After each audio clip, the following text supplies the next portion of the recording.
இன்றைக்கு நாம் தியானிக்க இருக்கிற வசனம் சங்கீதம் 121 அதிகாரம் 5வது வசனம். கர்த்தர் உன்னை காக்கிறவர், கர்த்தர் உன் வலது பக்கத்திலே உனக்கு நிழலாயிருக்கிறார். இது தாவீதுக்கு கர்த்தர் உரைக்கிற பாதுகாப்பின் வார்த்தையாக இருக்குது. கர்த்தரை நம்மை காக்கிற தேவனாக இருக்கிறார். அவர் நமது வலது பக்கத்திலே நிழலாக இருக்கிறார். அன்னைக்கு தாவீதுக்கு அருளின அதே கிருபையை தேவன் இன்னைக்கு நமக்கும் தருகிறார். ஏன்னா இஸ்ரவேலை காக்கிற தேவன் அவர் உறங்குவதும் இல்லை தூங்குகிறதும் இல்லை என்று வேதவசனம் சொல்லுகிறத பார்க்குறோம். அப்போ தேவன் நம்ம இரவும் பகலும் கண்மணியை போல பாதுகாக்கிறார். அவர் நமது வலது பக்கத்திலே அவர் நமக்கு நிழலாக இருக்கிறார். தாவீது எப்பவுமே கர்த்தரை முன்னிறுத்தி தன் காரியங்களை செய்தார். எப்பொழுதும் கர்த்தரை தன் வாயிலே துதிக்கிறவராக இருந்தார். கர்த்தரை நான் எக்காலத்திலும் ஸ்தோத்தரிப்பேன், அவர் துதி என் வாயில் இருக்கும். அப்போ நீங்கள் தேவனை துதித்து அவரை பாடி மைமைப்படுத்தி கொண்டே இருக்கும்போது கர்த்தர் உங்களுக்கு பாதுகாவலாக இருப்பார். நீங்கள் போகையிலும் வருகையிலும் கர்த்தருடைய கரம் உங்களை பாதுகாக்கும். அதுதான் இங்கே சொல்கிறார், உன்னை காக்கிறவர் உன் வலது பக்கத்திலே உனக்கு நிழலாக இருக்கிறார். அப்போ நம்ம போகும்போது வரும்போது நம் வலப்பக்கத்திலே அவர் நிழலாக இருக்கிறார்.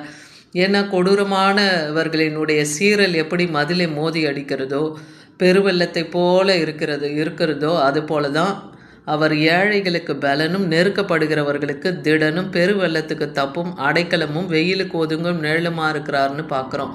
ஏசாயா 25 அதிகாரம் 4 வசனத்தில் கொடூரமானவர்களுடைய சீரல், அவர்களுடைய கோபம் எப்படி இருக்கும்? ஒரு மதிலை மோதி அடிக்கிற பெருவெள்ளத்தை போல இருக்குமா. அது யாருக்கு அந்த மாதிரி நேரிடுதுன்னா, ஏழையானவர்கள், எளியவர்களுக்கு அந்த மாதிரியான காரியங்கள் சீரல் போல அவர்களை மோதி அடிக்கிற காரியங்கள் வரலாம் கொடூரமானவர்கள் மூலமாக. ஆனால் கர்த்தர் அவர்களுக்கு எப்படி இருக்காராம்? ஏழைக்கு பலனாகவும், நெருக்கப்படுகிற அந்த சூழ்நிலையில் அவரே அவர்களுக்கு திடனாகவும் இருக்கிறார். வெயிலுக்கு ஒதுங்கும் நிழலாக இருக்கிறார். பெருவெள்ளத்துக்கு தப்பும் அடைக்கலமாக இருக்கார். அப்போ இன்றைக்கும் நமக்கு அவர் அடைக்கலமும் அரணும் கோட்டையுமாய் துருகமாய் நமக்கும் இருக்கிறார். ஏன்னா கர்த்தரை எப்பொழுதும் எனக்கு முன்பாக வைத்திருக்கிறேன்னு தாவீது சங்கீதம் 16:18 சொல்கிறதையும் பார்க்குறோம். அவர் என் வலது பாரத்தில் இருக்கிறபடியினால் நான் அசைக்கப்படுவதில்லை. அப்போ கர்த்தரை இன்னைக்கு நாமும் தாவீதை போல வலப்பக்கத்தில் வைத்து நம் காரியங்களை நாம் செய்யும்போது நாமும் ஒருபோதும் அசைவிட மாட்டோம் இல்லையா? நம்முடைய நம்பிக்கை எப்பொழுதும் அதனால் வீணாகாது. கர்த்தர் நம் பட்சத்தில் இருக்கிறார். அப்போ நமக்கு விரோதமாய் நிற்பவன் யார் என்றே நம்ம தைரியமாக சொல்லலாம்.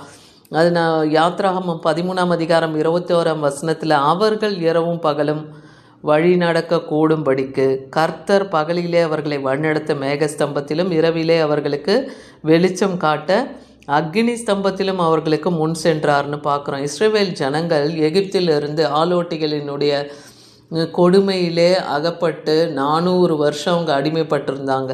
அதுக்கப்புறம் அவங்க அந்த இலையிலேருந்து மோசே ஆரோன் மூலமாய் தேவன் அவர்களே வழிநடத்துகிறாருன்னு பார்க்குறோம். அப்போ வனாந்திர வழியாக அவங்க இரவும் பகலும் கடந்து வரும்போது அவர் இரவு நேரத்தில் அவர்களுக்கு எப்படி இருக்கார்? அக்னி வெளிச்சமாக இருக்கார். பகல் நேரத்தில் அவர்களுக்கு மேக ஸ்தம்பமாக இருந்து அந்த ஜனங்களுக்கு முன் சென்றார்னு பார்க்குறோம்.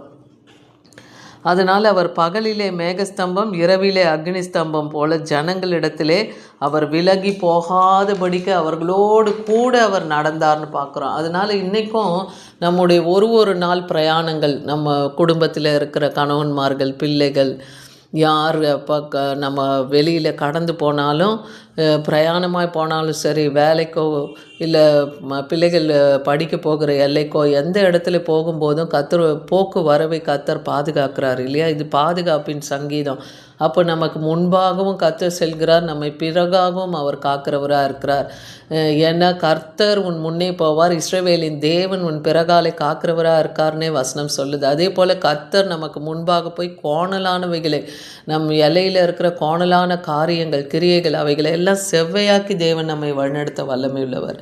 அதே போல் தடைகளை நீக்கி போடுகிற கர்த்தர் தாமே உங்களுக்கு முன்பாக சென்று வாசல் வழியாய் உட்பிரவேசிக்கிறார் என்றே நாம் மீகாவிலையும் படிக்கிறோம். மீகா தீர்க்கதரிசன புத்தகத்திலையும் பார்க்குறோம். அப்போ கர்த்தர் நமக்கு முன்பாக, நம் வலப்பக்கத்தில் நமக்கு முன்பாக அவர் நடந்து தடைகளை நீக்கி நம்முடைய பிரயாணத்துக்கான அனுகூலங்களை தேவன் உண்டாக்குவார். ஏசாயா 4 அதிகாரம் 5-6 வசனத்தில் பாருங்கள், சீயோனிலே மீதியாக இருந்த, எருசலேமிலே தரித்திருந்த ஜீவனுக்கென்று பேர் எழுதப்பட்டவன் எவனும் பரிசுத்தன் என்று சொல்லப்படுவான். சீயோனிலே மீதியாக இருந்தவர்கள், அதாவது இஸ்ரவேல் யூத ஜனங்கள் பாபிலோனியர்களால் சிறைப்படுத்தப்பட்டு 70 வருஷம் உலகெங்கும் அவங்க சிதறடிக்கப்பட்ட நிலைமையில் இருந்தாங்க. ஆனால் சீயோனிலே மீதியானவர்கள், ஏழை எளியவர்கள் இல்லையா, திக்கற்ற நிலைமையில் இருந்தவங்களுக்கு கர்த்தர் என்ன சொல்கிறார், அந்த மீதியாய் தரித்திருந்தவங்கள் ஜீவனுக்கென்று அவங்க பேர் எழுதப்பட்டதான், நித்திய ராஜ்யத்திலே அவர்கள் காணப்படணும், அவர்கள் பரிசுத்தர் என்று சொல்லப்பட்டாங்களாம் அந்த மீதியான ஜனங்க. அப்பொழுது கர்த்தர் சீயோன் மலையில் உள்ள எல்லா வாசஸ்தலங்களிலிருந்தும் அதன் சபைகளின் மேலும் பகலில் மேகத்தையும் புகையும் இரவிலே கொழுந்துவிட்டு எரியும் அக்கினி பிரகாசத்தையும் உண்டாக்குவார். அந்த ஜனங்கள் மேலே தேவன் இப்படியாக பகலிலே மேகஸ்தம்பமும் இரவிலே அக்கினி பிரகாசத்தை கொடுத்து மகிமையானவைகள் மேலெல்லாம் அவர் காவல் உண்டாயிற்று. அப்போது தேவ பிள்ளைகள், இஸ்ரவேல் ஜனங்க தேவ பிள்ளைகளாக இருந்தாங்க. அவங்களுக்கு எப்படி தேவன் இது காவல் உண்டாயிற்று, அவர் மகிமையான அவர்கள் மேல் தேவனுடைய காவல் உண்டாயிற்றுன்னு பார்க்குறோம். அதே போல் பகலிலே வெயிலுக்கு நிழலாகவும் பெருங்காற்றுக்கும் மழைக்கும் அவர் அடைக்கலமாகவும் மறைவிடமாகவும் ஒரு கூடாரமாய் அவர் இஸ்ரவேல் ஜனங்களுக்கு காணப்பட்டார்னு பார்க்குறோம். அப்படி வனாந்திர பாதையிலே 40 வருடங்கள் அவங்க கடந்து வந்து அவங்களுக்கு ஆபிரகாமுக்கும் ஈசாக்குக்கும் யாக்கோபுக்கும் வாக்களித்த அந்த கானானை அவர்கள் சுதந்திரத்து கொண்டாங்க. அது பாலும் தேனும் ஓடுகிற தேசம், நடாத மரங்களும் கட்டப்படாத வீடுகளும் அங்கே இவர்கள் போய் கட்டல, ஏற்கனவே இவர்களுக்காக கட்டப்பட்ட வீடுகள், மரங்கள், தோட்டங்கள் எல்லாம் உள்ள ஒரு எல்லையை தேவன் கொடுத்தார்னு பார்க்குறோம். அப்படி தேவன் அவர்களுக்கு அடைக்கலமாயும் மறைவிடமாயும் உறைவிடமாக இருந்தார். சங்கீதம் 109 அதிகாரம் 31 ஆக்கணைக்குள்ளாக தீர்க்கிறவர்களை நின்று எளியவனுடைய ஆத்மாவை ரட்சிக்கும்படி அவர் அவனது வலது பாரிசத்தில் நிற்பார்னு சங்கீதக்காரன் எழுதியிருக்கிறத பார்க்குறோம். அது ஆக்கணை தீர்ப்புன்னா தண்டனைக்கு உட்படாதபடிக்கு எளியவர்களுடைய ஆத்மாவை தேவன் ரட்சித்து அவர்களினுடைய வலது பாரத்திலே அவர் நிற்பாராம். அவங்களுக்கு அப்போ துணையாக இருக்கிறார்னு அர்த்தம். அப்போ எளியவர்கள், திக்கற்றவர்கள், அப்படிப்பட்டவங்களுக்கு தேவன் இன்னைக்கு அடைக்கலமாக இருக்கார், அவர் துணையாக இருக்கிறார்னு பார்க்குறோம். ஏசாயா 32 அதிகாரம் 2 நமக்கு கர்த்தர் எப்படி இருப்பார், காற்றுக்கு ஒதுங்கவும் பெருவெள்ளத்துக்கு புகலிடமும் வறண்ட நிலத்திலே அவர் நீர்க்கால்களும் விடாய்த்து போயிருக்கிற இந்த பூமிக்கு பெரும் கண்மலையும் நிழலுமாக இருக்கிறார்னு பார்க்குறோம். அப்போ இது என்ன குறிக்குதுன்னா, ஆவிக்குரிய ரீதியில் பெரும் காற்று போன்ற பிரச்சனை, வெள்ளம் போன்ற பிரச்சனை, வறண்ட நிலம் போல வாழ்க்கையில் செழிப்பில்லாத ஒரு நிலை, அந்த எல்லைகளெல்லாம் தேவன் என்ன பண்ணுவாராம், செழிப்பை உண்டாக்கி நீர்க்கால்களை உண்டாக்கி விடாய்த்திருக்கிற அந்த பூமிக்கு கூட அவர் பெரும் கண்மலையும் நிழலுமா இருப்பார். அந்த கண்மலையிலிருந்து தான் அன்னைக்கு மோசே மூலமாய் தேவன் அந்த ஜனங்களுக்கு தண்ணீரை குடிக்க கொடுத்தார்னு பார்க்குறோம் இல்லையா. அதுபோல் இன்றைக்கும் தேவன் நமக்கு கண்மலையும் நிழலுமா இருக்கிறாரு. அப்போ நிலையான அஸ்திபாரம் அந்த கண்மலையாகிய கிறிஸ்து மேலே நம்ம வைக்கும்போது நம்ம எல்லா இயற்கை சீற்றங்களுக்கும் தேவன் விலக்கி பாதுகாக்க அவர் வல்லமை உள்ளவர். அதே போல் இந்த மாதிரியான ஆவிக்குரிய ரீதியில் இருக்கிற போராட்டங்களிலிருந்தும் தேவன் வல்லமையாக நம்ம காக்க வல்லவர். மத்தேயு 23 அதிகாரம் 37 பார்க்குறோம், எருசலேமே எருசலேமே, தீர்க்கதரிசிகளை கொலை செய்து உன்னிடத்திலே அனுப்பப்பட்டவர்களை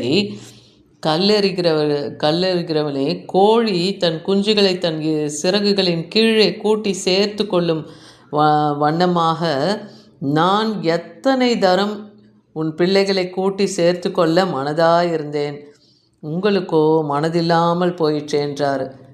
எருசலேமே எருசலேமே, தீர்க்கதரிசிகள் எல்லாம் அந்த நாட்கள் என்ன பண்ணாங்க, கொலை செய்து போட்டாங்க. எசபேல் ஆகாபு ராஜா காலத்தில் கர்த்தருடைய தீர்க்கதரிசிகள்லாம் கொல்லப்பட்டாங்கன்னு பார்க்குறோம். அப்போ எலியா தீர்க்கதரிசி அந்த இலையில தேவனை எழுப்பி அங்கேருந்த பாகால் தீர்க்கதரிசிகளையும் 400 பேரை அவர் வெட்டி போட்டார்னு பார்க்குறோம். 7000 பேரை அவர் மறைத்து வைத்திருந்தார் தீர்க்கதரிசிகளை. அதே போல் ஒபதியா என்கிற தீர்க்கதரிசி 50 பேராக 100 தீர்க்கதரிசிகளை குகையிலே பராமரித்தார், அவர்களுக்கு அப்பத்தையும் தண்ணீரையும் கொடுத்து அவர்களை பாதுகாத்தார்னு பார்க்குறோம். அதுபோல் தேவன் அந்த நாட்களில் கோழி எப்படி தன் குஞ்சுகளை தன் சிறகுகளின் கீழே கூட்டி சேர்த்து பாதுகாக்குதோ, அதை போல் இன்றைக்கும் உங்கள் பிள்ளைகளை எல்லாம் நான் கூட்டி சேர்த்து பாதுகாக்க விரும்புகிறேன்னு சொல்கிறார். ஆனால் உங்களுக்கும் மனது இல்லாமல் இருக்குன்னா என்ன அர்த்தம்? அப்போ தேவன் நமக்கு அடைக்கலமும் துருகமுமாக இருக்கார், பாதுகாப்பாக இருக்கிறார், அவர் நமக்கு நிழலாக இருக்கிறார். ஆனால் அதை நாம் உணர்ந்து அவருடைய கரத்தில் இன்றைக்கி நம்முடைய குடும்பங்களை, பிள்ளைகளை நம்ம எல்லைகளை, நமக்குரிய நன்மைகளை, ஆசீர்வாதங்களை தேவ கரத்தில் ஒப்பு கொடுத்து அதை வேலி அடைத்து, யோபுக்கு எப்படி தேவன் வேலி அடைத்தாரோ அதுபோல் நமக்குரிய காரியங்களுக்கும் தேவன் வேலி அடைக்கும்படியாக ஒப்பு கொடுத்து அவர் பாதுகாப்பு நிலையில கொடுக்கும்போது அவர் அதை பாதுகாப்பார். ஏன்னா கர்த்தர் நெருக்கமான சூழ்நிலையிலே தன் பிரசன்னத்தை நமக்கு வலியுறுத்துகிறவராக இருக்கிறார்.